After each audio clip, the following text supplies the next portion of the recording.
現場先後奏起俄中兩國嘅國歌，並且鳴放21響禮炮。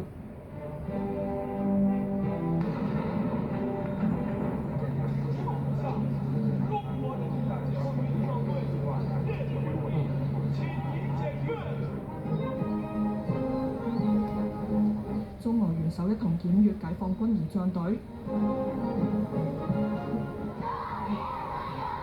現場近100個小朋友舉起鮮花歡迎。儀式完結之後，習近平同普京步入人民大會堂，兩個人之後舉行會談。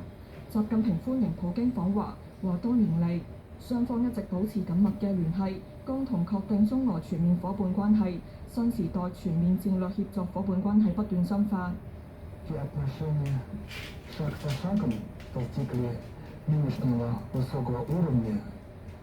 Это стало возможным благодаря присущей нам непоколебимой воле в процессе непрерывного укрепления политического взаимодоверия и стратегического взаимодействия, предприимчивости в расширении разветвленного сотрудничества,